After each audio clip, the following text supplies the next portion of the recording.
अगर कोई अंधेरी रात में आपसे सिर्फ एक बात कहे, या तो यहां से चला जा नहीं तो मेरे साथ चल, तो आप क्या करोगे? 10 दिसंबर साल 2024 दिल्ली से कसौल तक का एक बाइक ट्रिप जो सिर्फ एक का ट्रैवल ब्लॉग होना था। बर्फ से ढके पहाड़, एक छोटा सा गांव, एक ऐसी रात जिसके बाद मेरा दोस्त पहले जैसा कभी नहीं रहा।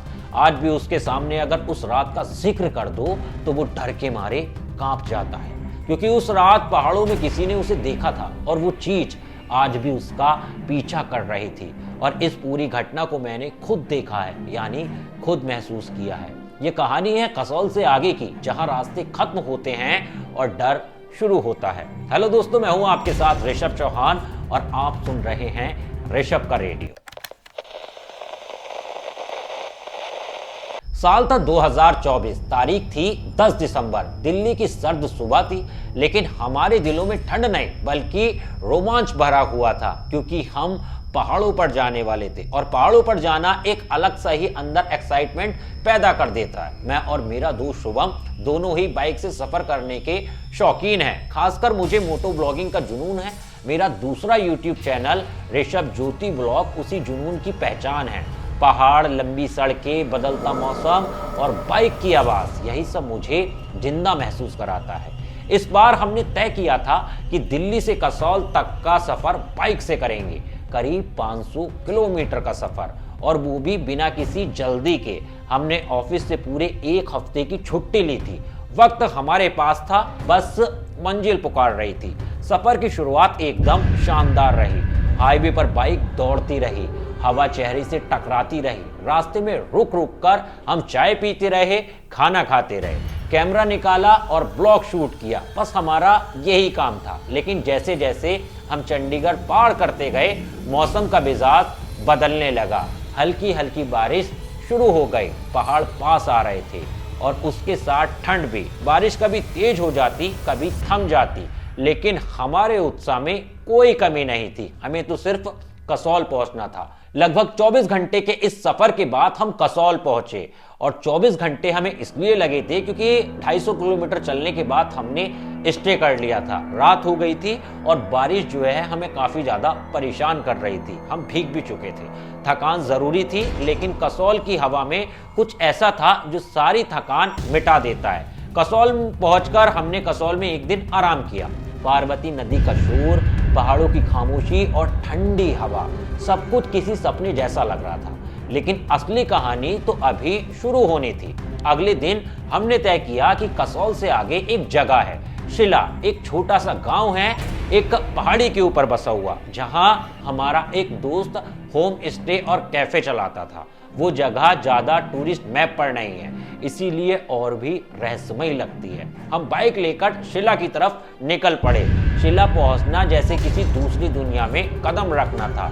चारों तरफ ऊंचे पहाड़, घने जंगल और एक अजीब सी शांति। और ये जो आप तस्वीरें देख रहे हो ना स्क्रीन पर, ये शिला की है। दूर दूर तक उस रोड पर हमें बंदा भी नजर नहीं आ रहा था। आप तस्वीरों में देख सकते हो कि कितना सुनसान जो है ये रोड था। हमारा दोस्त बहुत खुश हुआ जब हम उस जगह पर पहुंचे जहां पर हमें शिला में पहुंचना था। उसका होम स्टे और कैफे पहाड़ के एकदम किनारे बना था। सामने खुला हॉल जहां आग जलाई जाती थी, गाने बजते थे और रातें हंसी मजाक में गुजरती थी, क्योंकि हर सैटरडे संडे नाइट दिल्ली के बहुत से लड़के लड़कियां उस होम स्टे पर अपना समय बिताने जाते थे। हम एक दिन रुकने वाले थे वहां पर, लेकिन किसे क्या पता था कि कुदरत ने हमारे लिए कुछ और ही तय कर रखा है। उस रात अचानक मौसम ने करवट बदली। देर शाम से ही बर्फ गिरनी शुरू हो गई, पहले हल्की, फिर तेज और फिर भयंकर स्नोफॉल। सुबह उठे तो चारों तरफ सफेद चादर बिछ चुकी थी। रास्ते पूरी तरह बंद हो चुके थे। कैफे वाले दोस्त ने बताया अब कम से कम 2 दिन का रास्ता नहीं खुलेगा। पहले तो थोड़ा बुरा लगा मुझे, लेकिन फिर हम दोनों ने सोचा कि चलो भगवान की मर्जी में कुछ तो अच्छा ही होगा। और सच में अगले 2 दिन बर्फबारी के बीच मस्ती में गुजरने लगे। गाने, बोनफायर, पार्टी, वहां सब कुछ था और कुछ लोग भी फंसे हुए थे। सबके साथ अच्छी बातचीत हो गई थी। अब अगला दिन भी ऐसे ही निकलता है और दूसरी रात हो जाती है, वही रात जिसने हमारी जिंदगी की सबसे डरावनी याद हमें दे दी। पार्टी के बाद करीब 10 से 11 बजे के बीच सब अपने अपने कमरे में चले गए। ठंड बहुत ज्यादा थी, बाहर बर्फ गिर रही थी और पूरा इलाका खामोशी में डूबा हुआ था। रात के करीब 1 बजे शुभम की नींद खुली। उसे बाथरूम जाना था। जैसे ही वो कमरे से बाहर निकला, उसे कुछ अजीब सा महसूस हुआ। बाहर का हॉल खुला था, वही हॉल जो पहाड़ के बिल्कुल किनारे था, जहां हम लोग आग जलाकर बैठे थे। अचानक शुभम को वहां किसी की परछाई नजर आई। पहले उसे लगा कि कोई जंगली जानवर होगा। उसने हाथ में डंडा उठाया और मोबाइल की टॉर्च जलाई। टॉर्च की रोशनी जैसे ही आगे पड़ी, शुभम की रूह कांप गई। सामने सफेद कपड़ों में एक इंसानी आकृति खड़ी थी, बिल्कुल स्थिर। शुभम को लगा शायद कैफे का कोई लड़का होगा। वो थोड़ा आगे बढ़ा और तभी वो आकृति अचानक गायब हो गई। शुभम ने राहत की सांस ली ही थी कि अचानक उसे महसूस हुआ कि कोई उसके पीछे खड़ा है। उसने जैसे ही पीछे मुड़कर देखा, वही आकृति ठीक उसके पीछे खड़ी थी। उसके चेहरे और हाथ अजीब थे, मानो इंसान के नहीं, किसी और ही दुनिया के हों। उसकी आंखें खाली थीं और वो बार बार एक ही बात कह रहा था, या तो यहाँ से चला जा, नहीं तो मेरे साथ चल। शुभम की सांसें रुक गईं, डर से उसकी आंखें बंद हो गईं। जब उसने आंखें खोली, वो आकृति फिर हॉल में खड़ी थी। शुभम जैसे तैसे भागकर कमरे में आया। डर के मारे उसने मुझे उठाने की कोशिश की, लेकिन मैं काफी ज्यादा गहरी नींद में था, मैं उठ नहीं पाया। मुझे उस रात उसने फिर नहीं जगाया। पूरी रात वो कांपता रहा। फिर सुबह उसने मुझे सब कुछ बताया। पहले तो मुझे लगा कि किसी ने मजाक किया होगा, लेकिन शुभम की हालात बिगड़ने लगी। उसका चेहरा पीला पड़ गया, शरीर सुस्त हो गया। मैंने कैफे वाले दोस्त को बताया। उसने गांव के कुछ लोगों को बुलाया कि वो शुभम को देख सके। फिर गांव के कुछ लोग आए। उन्होंने जो बताया वो और भी डरावना था। गांव वालों ने कहा कि शुभम ने जिसे देखा वो छलावा या एक आदमी की आत्मा थी। 2 साल पहले एक पेशे से डॉक्टर एक आदमी यहाँ आया था। पास में होम स्टे में रुका हुआ था। बहुत ज्यादा परेशान रहता था, घरेलू कलेश से और अपनी पत्नी से झगड़े से। उसने ये बात जो है गांव के कुछ लोगों को बताई थी। 7 दिन तक यहाँ रहा और वो 8वें दिन पहाड़ से कूदकर उसने जान दे दी थी। पुलिस केस भी हुआ था। तभी से उसकी आत्मा यहाँ भटकती है, कभी कभी नए लोगों को दिखती है और किसी किसी को अपने वश में करने की कोशिश भी करती है। उस रात शुभम जैसे तैसे सो पाया।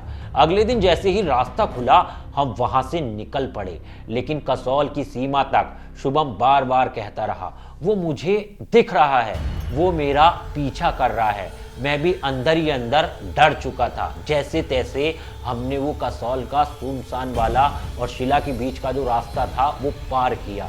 घर पहुंचते ही शुभम को तेज बुखार हो गया और बीच रास्ते में जब हम हाईवे पर आ गए थे, चंडीगढ़ पार कर गए थे, उस वक्त की भी उसकी हालत काफी ज्यादा बिगड़ने लगी।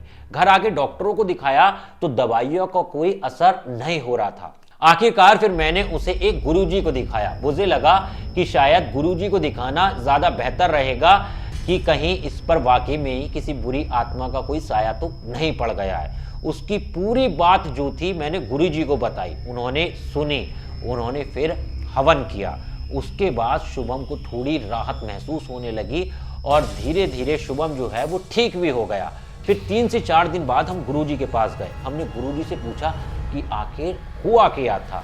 तो गुरुजी ने बताया साफ साफ कि जो उसने देखा था वो एक आत्मा थी और वो उसे अपने वश में करना चाहती थी। आज भी जब बर्फ, पहाड़ या कसौल का नाम आता है ना दोस्तों, तो वो सफेद कपड़ों वाली आकृति हमारी आंखों के सामने आ जाती है। यानी मुझे उस डर का अनुभव हो जाता है कि शुभम ने क्या क्या झेला था और शुभम के सामने जो है वो मानो वो आकृति आज भी ऐसे ही आकर खड़ी हो जाती है। उससे कसौल जाने के लिए अगर कहूँ तो वो बेहद ज़्यादा डरता है। होगा तो किसी वीडियो में मैं शुभम की ज़ुबानी ही आपको ये स्टोरी फिर से सुनवाऊंगा, लेकिन इस कहानी को मैंने अनुभव किया है तो सोचा क्यों ना मैं आप तक भी ये कहानी ज़रूर पहुँचाऊँ। खैर, इस कहानी पर आप क्या सोचते हो कमेंट में ज़रूर बताना। और वाकई में क्या आपको भी कभी किसी भूत का, किसी आत्मा का, किसी छलावे का एहसास हुआ है या फिर आपने उसे देखा है, तो वीडियो में अपनी कहानी भी ज़रूर बता के जाना कमेंट में, या फिर मैं एक मेल आईडी जो है वो मेंशन कर देता हूं, आप मुझे उस मेल आईडी पर अपनी कहानी भेजना। आपकी कहानी भी मैं अपने चैनल पर ज़रूर लेकर आऊँगा। खैर, अगर वीडियो अच्छी लगी हो तो मेरे चैनल को सब्सक्राइब कर लेना, क्योंकि इस चैनल पर हॉरर स्टोरीज़ मैं आपके लिए लाता रहता हूँ जो ज़्यादातर सच्ची घटनाओं पर आधारित होती हैं। खैर, मिलता हूँ आपसे किसी और वीडियो में, तब तक के लिए गुड नाइट, जय हिंद।